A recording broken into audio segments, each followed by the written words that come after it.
Okay guys, Saturday morning, we're back out here in the garage.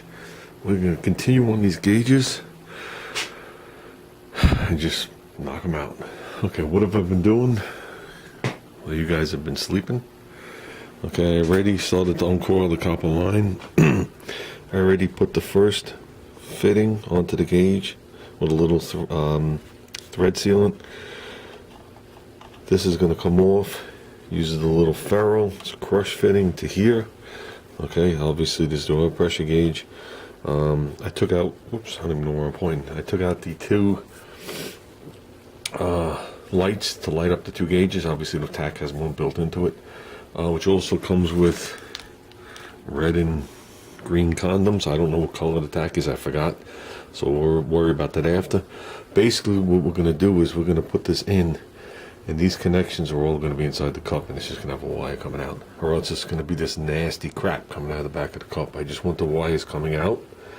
It's probably going to go into the other cup or join together and then go down this one set of wires, but we will work on that. This is what we got for today. We have a soldering gun. Okay, there's some shrink tube in there. We also have plenty of shrink tube in there, plus those are the two brackets for the lower firewall. Okay, we have 16 gauge black, 16 gauge red. We got some, whatever that was. Okay, and we got generic butt connectors. I don't care about them. They don't have to be weatherproof. I'm only using the insides. Yes, they make just the insides, but Junior ran from them and I didn't know where to get them. Okay, like I said, we got a soldering gun. Got a quality crimper. Okay, no fancy gizmos and gadgets and $200 thing that you can't get in with. This is the real deal for me. Been using this thing for well over 30 years. Okay, so we're gonna get into all that, and somewhere I got solder. Right here we got solder. And we're gonna be doing it an array of different ways. Okay. But for some reason, just so you know, between black and red, one was somehow $4 more than the other. We've got 100 feet of wire in each one, so we'll be good. Okay, this is the way I'm going to come out, go down and go down. Now the final tweaking of this will be when it's all done, because I'm sure I'm going to be taking this tiny little piece of tape off a couple of times. So I'm not going to get every little oomph out of it. And it's going to run down the dash, and when it already disappears under there, and they're going to come out together along with all the wiring. We're going to trunk it. If you look, you can start to see it. We're going to keep it tighter to the dash. This is just to keep it in its area where it's going to be. Now we're also going to join all the lighting wires together and bring them down as a trunk. I think I'm going to I'll sit and figure out a nice way to join the two gauges and the tack and then bring it down. Because I'll probably join the two gauges, bring it down to the tack harness, and then run the tack harness all as one, is what we're going to do. So, okay, let's see what we're doing out here. I'd like to know if I need more of this, because I want to get it. I really don't want to run to the store now, but I'm not sure if this is going to make it. This ain't no Chevy, guys. There's another thing that's going to take me a little bit of time, but let's get working on it. Okay. Okay, we took the $5 gauges out. This is what I want to show you guys. Know what you have. These look identical except for the paint on it. Okay, we knew we painted that because these gauges were on it when we painted down there. Okay, here are the ferrules. Now here's the plastic line. We got the metal line. That doesn't matter. Here are the ferrules. This is very important, and I'm going to show you why. Two different types of ferrules. One is a cone with a flat shoulder. One is a double cone. So that means these have to be different. When you look down inside them, they are. One is flat on the inside, one is conical shaped. So if I try and use the conical shaped one on the flat one, I'm going to have all sorts of trouble. Just so you know, it was also leaking. Okay, so this is what came with the $5 gauge. Now the piece inside the block is conical shaped, just like that. Is it the same exact taper? Can't answer that. Can't answer that. But I'm going to go with, I know I got to shorten that tube. I'm going to go with absolutely not. So that means I just got to go down there and pull that piece out also and put this in as a set. The reason I say that is because when you go to the store and buy a ferrule, that's usually what you get. Okay? This is like the oddball. So if this is what you have, and this is what they hand you, you're just going to keep having misery and hurt. So I just wanted to show you guys the difference. One is conical on both sides and looks like a barrel. One is flat and tapered on one side. So that means inside of here is flat. When you look down in there, there's a flat shelf, and one isn't. And there's a good chance that has a different size taper. And I don't know if you guys can see, but it's like a carburetor jet. See how small the hole is? That hole is that small for a reason. They don't want oil coming in and out of there really fast. So if it does come out of there really fast, your gauge does this. That's actually, how would you word it? That's like a buffer. Like your battery is a buffer to your electrical system. For all the spiking that happens, the battery actually buffers it down. Okay? Just consider your battery like a big pillow. Consider this the same way. Consider this like a filter. When you really want to say something to somebody but you don't, and you hesitate, that's what that does. And that keeps your gauge, that's why your gauge goes like this instead of like this. So with that said, I'm going to go down there. The reason this is cut is you just basically cut this and put a socket on there, so you don't got to deal with a wrench. We are dealing with right there, straight down on top of the oil filter, and that little gold piece sticking out back there. That's what we're working. So we'll go down there with a socket, and that's it. Okay, real quick, because I don't want to waste my time videotaping all day. This is totally different than that. Here's the piece I trimmed the plastic off. It fits in there like it should. When you put it in this one, it don't fit right. So know what you have, guys. If you're switching, or if you buy a gauge and it's missing the pieces, just know what you have. That's all I gotta say. Or if you're swapping the tube out, just know what you have. Match what you have. And if it doesn't, if it leaks, just look into it. And here's some of the reasons why. Okay guys, we went and got the adapter. We got two switches. A little different than mine, and they don't light up, but they're beefy. Okay, these switches will handle 20 amps at 12 volts. We ain't put nearly that in them. There's the adapter. Okay. Okay, just a quick peek. Fitting is in. See, we still have paper towels, and I pulled most of them out. Fitting is in. Capillary bulb is in. I did a gradual curve. Brought alongside the valve cover. There might be some fine tuning. I'm bringing it up to that harness. Right now, all I did was put one piece of tape around it. It's not going to have any tape. It's going to come through here. And it's going to come around and make a gradual curve in. Okay? So it's going to be with the other harness. There might be like 3 little loops. And it's going to go through that eyelet. And that'll be fine. Now with that, we're also going to combine this copper line, which stupid me should have just bought another one. I didn't, because I pissed away so much money on all the other stuff. I'm going to tell you right now that it ain't going to reach. I don't... Crap. Okay, let's keep working. Okay, how we doing? Well, there's no more wires hanging all over the fender. Doing good and bad.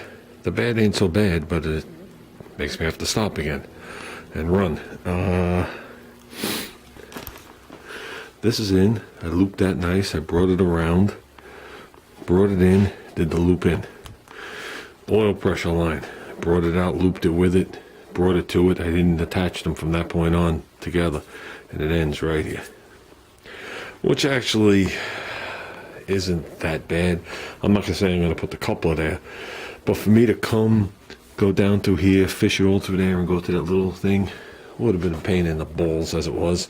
So this way now I can make it come up this way, and somewhere back there I'll put a compression fitting, and I'll probably put a piece of heat shrink tube over it, just real quick. But I'll do it where it's like just past this plate, where it's like out of sight. I'm not going to do it on the firewall.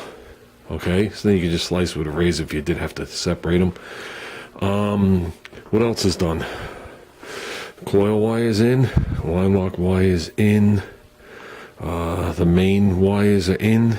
If you follow them, I brought the coil wires into the factory loom behind this harness, and it's one of these going down.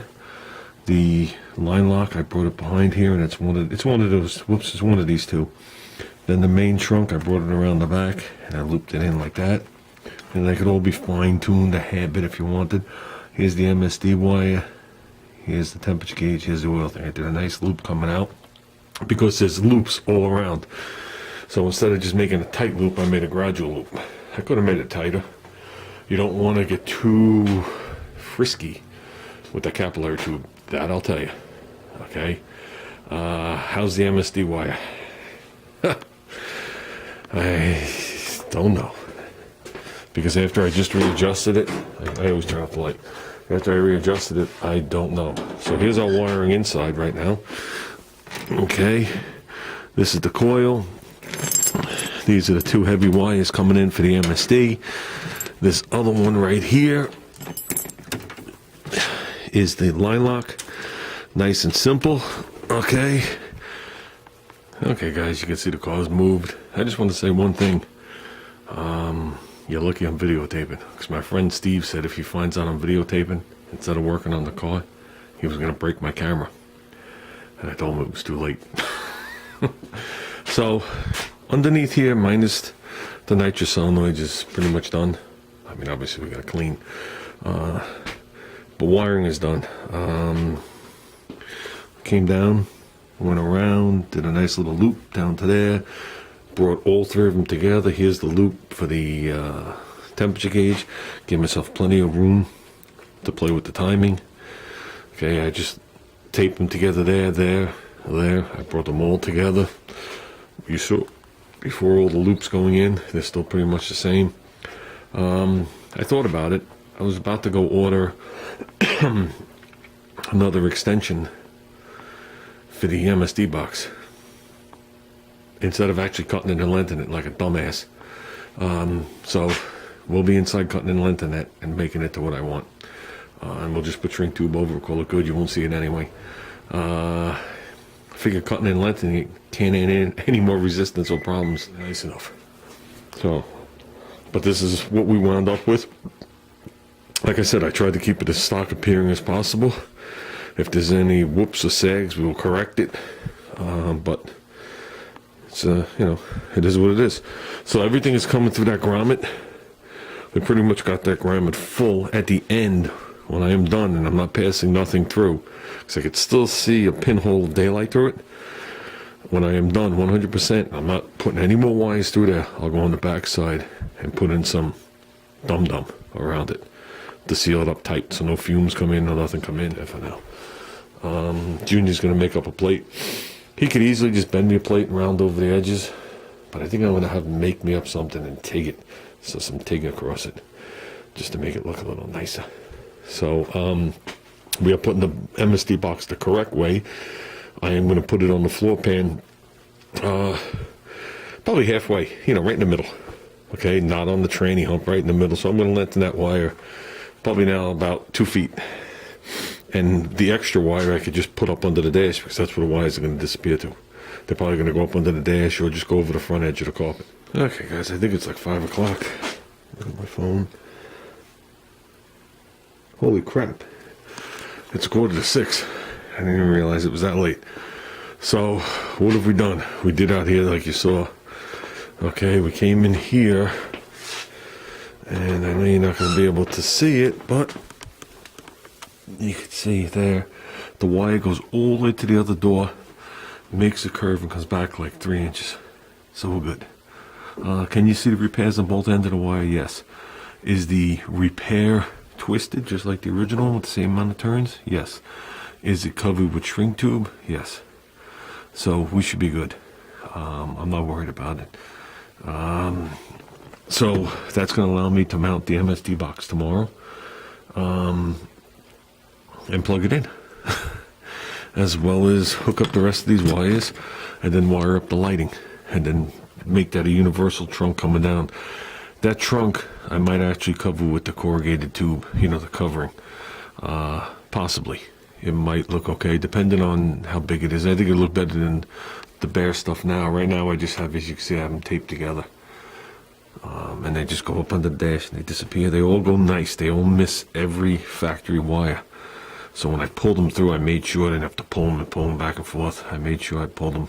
Trust me, I pulled a couple of these wires 2 or 3 times before I got it the way I want it situated under the hood. You pull it all around, you find out you're on the wrong side of something. You can leave it, but you're trying to make it as neat as possible. So with that, we got to snake some wires to the switch on the shift. I don't know if you guys can see that if it's too dark, but there's a button here. Okay, you could use that for a couple different things. In our case, it's a line lock. You could use that. Some cars you got to hold the button when you put it in reverse. Some of the power glide cars, so you put it in reverse and you have to hold an additional button for it to go backwards. Use it, like I said, for line lock. You use it to activate nitrous. So in our case, it's line lock. So the line lock wire going to there is just going to be a loop. Okay. So we got that. We got the coil. We don't have much wiring here. There's only a couple of harnesses. If you look, there's only 4 harnesses. One of them plugs into the MSD box. The other harness are the 2 wires, the heavy wires, the MSD box. The other 2 wires are the coil wire. Okay. And then the last one is for the line lock.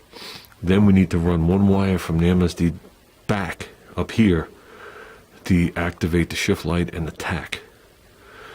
And then we have to wire all the lights down from the tachs. And we have to power up the tach with the ignition. And then we need additional stuff for the the gauges. I usually put the gauges when the key turns on. Nice and simple. So that's probably what we'll do. Doesn't matter to me either way. Some people hook them right to the rheostat and dim them and stuff like that. I don't see the need. Not in this case.